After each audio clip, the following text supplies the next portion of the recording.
queridos irmãos, graças e paz a todos, sejam bem-vindos e uma feliz semana, que Deus venha abençoar a semana de cada um com seus projetos, seus planos pessoais, espirituais, e venha cuidar de cada um de modo muito especial. E hoje nós vamos falar do capítulo 45, que tem como tema a tribo de Zebulon. Então, nós já falamos da tribo de Rubens, Simeão, Levi, Judá, Naphtali, Gade, Aser, Issacar. E hoje vamos falar de Zebulon. Lembrando que estamos na reta final da nossa jornada. Deus seja louvado por isso. E conosco está a nossa querida irmã Jéssica Borges. E ela tem essa responsabilidade hoje. Jéssica, com você a palavra. Amém. Que o Senhor possa vir, falar através de mim dessa mensagem. Bom dia a todos, feliz mais uma vez de estar aqui com todos os irmãos. Irmão, essa mensagem de hoje, ela é pequenininha, ela não é muito grande, porém de suma importância para cada um de nós, né? Mesmo que a gente não se identifique muito com a tribo, mas todas as tribos têm características que nós, como povo de Deus, precisamos também ter, né? E é muito importante essa mensagem. Então, que o Senhor nos ajude para que possamos ter também algumas dessas características aqui dessa tribo. Então, Lia, a esposa de Jacó, né, a primeira esposa dele, foi mãe de 6 dos 12 patriarcas, né? E Zebulon era um deles. Zebulon era o filho mais novo de Lia. Ele era mais velho do que José e nasceu enquanto Jacó estava servindo a Labão. Jacó, em seu leito de morte, situou profeticamente a herança de Zebulon, dizendo: Zebulon habitará na praia dos mares e servirá de porto de navios, e o seu limite se estenderá até Sidom. Então, a tribo de Zebulon era uma tribo marítima, né, portuária. Creio que os navios daquele tempo, os barcos, eles ancoravam ali, né, na praia, às margens da terra de Zebulon. Moisés, em sua bênção de despedida, falou de Zebulon como um povo marítimo. Então, situava-se à beira-mar também, portuária, a tribo deles, né? E a Bíblia não resiste, não fala de Zebulon como um indivíduo, mas ela fala de 3 filhos deles, que foi os fundadores dessa tribo, né? Que levou o nome de Zebulon. Fala desses 3 filhos. E aqui nós vemos que Débora, em seu cântico de vitória, após a batalha do Meguido, diz que entre a tribo de Zebulon estavam aqueles que manuseavam a pena do escritor, ou como a margem lê, aqueles que desenham com a caneta. Isso indicaria que eram pessoas literárias ou artísticas. Então, essa tribo tem essa característica, né? Muito bonita. Esse dom, tanto de escrever poesia, tem o dom da escrita, como tem o dom artístico. Pessoas que pintam, tem uma irmã da nossa igreja que a gente conhece, que ela sempre pinta, ela faz telas, ela faz quadros lindos. Pessoa que gosta de escrever, que gosta de escrever poesia, nós vemos isso em nosso meio. Então, é uma das características dessa tribo, né? A pena, as artes dessas pessoas.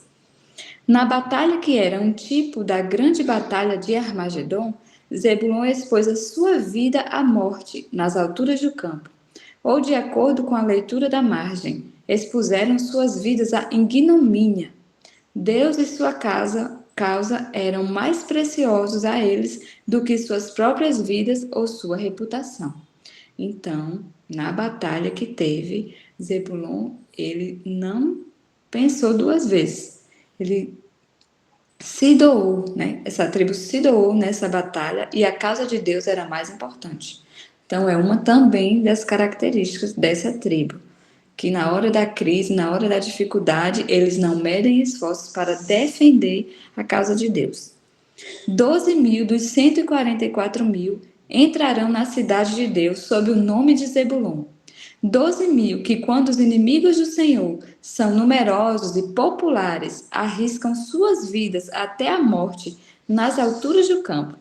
Haverá homens em lugares altos que, como aqueles de Zebulon de antigamente, manuseiam a caneta do escritor e exercem uma ampla influência Esses homens, quando a causa de Deus estiver em crise, se levantarão e arriscarão suas vidas até a morte nos lugares altos e trazendo a vitória para a causa de Deus.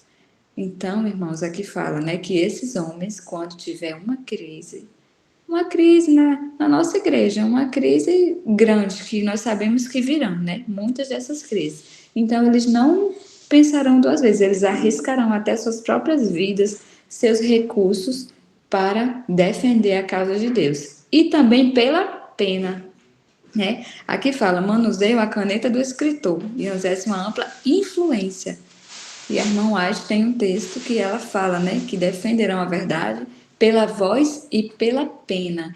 Seja em redes sociais, seja numa carta, a gente não sabe como vai ser, né? Mas que as pessoas dessa tribo, que têm essas características, também vão usar esse talento para defender a causa de Deus em tempos de crise, né? E foi o puro amor que impulsionou Zebulon nessa batalha antiga, pois Débora diz, não levaram nenhum despojo de prata, segundo o registro. Parece que Zebulon e Naphtali eram exceções a este respeito.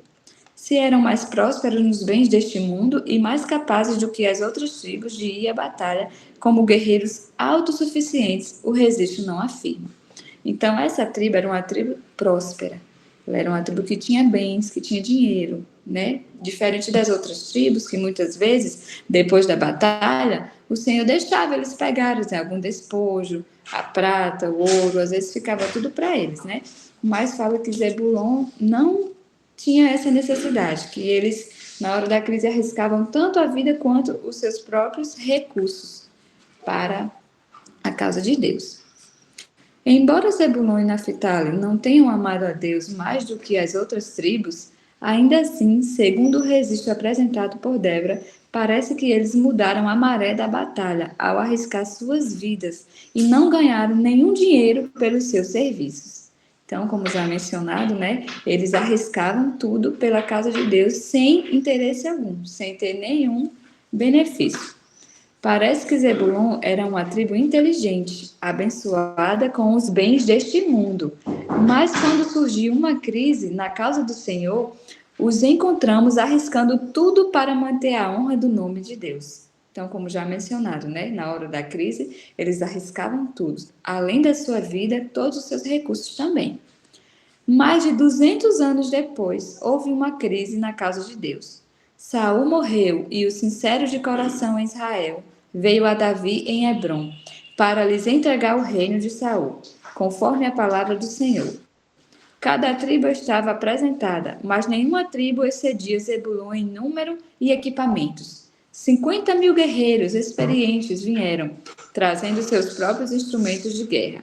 Eles eram anjos de guerra, capazes de ordenar uma batalha, e o que era de maior valor para a causa de Deus do que números ou habilidades, não eram de coração dobre, mas homens em que o Senhor podia confiar numa crise. Então, aqui está outra característica das pessoas dessa tribo, né? Não eram de coração dobre, de coração indeciso, coração inconstante, mas eles confiavam plenamente em Deus e tinham uma posição firme. Se assim diz o Senhor, então assim é. E na hora da crise não vacilavam em será que é assim, ou será que está certo, será que... Não. Se assim diz o Senhor, assim é. Firmeza, né? De propósito, firmeza de palavra. Quem está preparado para aperfeiçoar tal caráter no temor de Deus e ter o selo de Deus colocado na sua testa? Quem almejará o caráter de Zebulon de forma tão fervorosa que estará disposto a expor sua vida à ignomínia por causa de Cristo? Então, aqui mesmo faz essa pergunta, né? Expor a sua própria vida à ignomínia por causa de Cristo, por causa da verdade. Essa tribo tem essa característica. E aqui faz essa reflexão e essa pergunta para nós, né? Quem estará disposto a ter tal caráter? Então, as pessoas dessa tribo, elas vão expor a sua própria vida. No tempo de crise, a gente muitas vezes vê pessoas se levantando. E não tem jeito, irmãos, vai ter que acontecer. É profético. Às vezes a gente fala assim, mas em certos assuntos tem que ficar calado, ou não pode dividir a igreja. Mas, infelizmente, a igreja já está dividida. Não tem jeito, tem o joio e tem o trigo. A gente só não pode falar quem é nem apontar. Mas o que é certo tem que ser falado. Não tem como, não tem dois partidos, não tem como ficar em cima do muro. É certo, ponto. Não é certo, não é certo. Então, vai ter que ter essa divisão. E essas pessoas estão dispostas a expor sua própria vida, mas falar a verdade, o que assim diz o Senhor. A terra de Zebulon tem a grande honra de ser o lar da infância de Jesus. Nazaré estava situada dentro das suas fronteiras.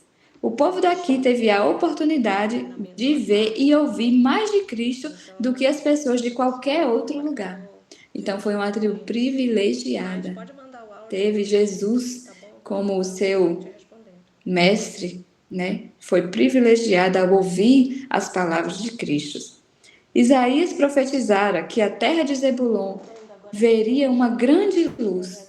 Verdadeiramente, esta profecia foi cumprida, pois eles tiveram dentro de suas fronteiras a maior luz que este mundo já viu, que foi Cristo, né? O sábio, o nosso grande mestre, o maior professor que qualquer ser humano já teve nessa terra, que nos deixou o exemplo. O primeiro milagre realizado por Jesus foi em Caná de Zebulon. Foi também em Caná que o nobre veio a Jesus rogando pela vida de seu filho, e o pedido, como qualquer outra oração de fé, foi atendido pelo grande médico. Então, é muito lindo essa mensagem, essa tribo, essas características que ela tem. Foi uma tribo privilegiada, porque o Salvador andou por ela, andou naquela terra, ensinou para todas aquelas pessoas. Então, foi um grande privilégio. E também tem grandes responsabilidades.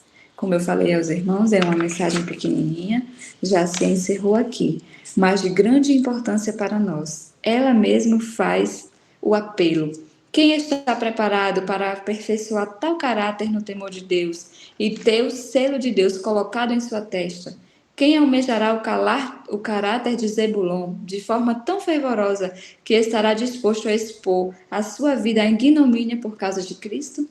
Então fica essa reflexão para cada um de nós, tanto pela pena quanto pela palavra, e expor sua própria vida, irmãos. Não está fácil, mas que o Senhor nos abençoe, que tenhamos que pegar essa bandeira e levantar a bandeira do Senhor, em nome do Senhor e da verdade, que possamos nos preparar, vigiar, orar, pedir a Deus sabedoria para aprender a lidar em todas as situações. Não é que a gente tenha que fazer divisão na igreja, ou que a gente tenha que fazer confusão entre os irmãos. Não. Eu sei que não é isso que Deus quer, mas na hora de defender a verdade, na hora da crise, a gente vai ter que tomar a posição correta, porque não tem como a gente ficar em cima do muro. Então, as pessoas dessa tribo têm essa característica. E que também, mesmo que a gente não faça parte dessa tribo, mas que possamos ter a firmeza de propósito, porque uma das suas características também eram de coração, não eram de coração dobre, eram de coração firme. Aqui também tem o resumo, né? O resumo de tudo isso. Então fala que Zebulon teve 3 filhos, cujos descendentes formam a tribo que levou seu nome. A tribo contava com 60.500 homens quando entraram na terra prometida. Na batalha típica do Meguido, eles foram guerreiros autossuficientes. E Nazaré, o lar da infância de Jesus, estava dentro das fronteiras de Zebulon. Isaías profetizou que Zebulon receberia grande luz. Então, que o Senhor nos abençoe e nos guarde, que possamos levar para a nossa vida todas essas características, em nome de Jesus. Amém. Amém. Amém. Amém. Muito boa.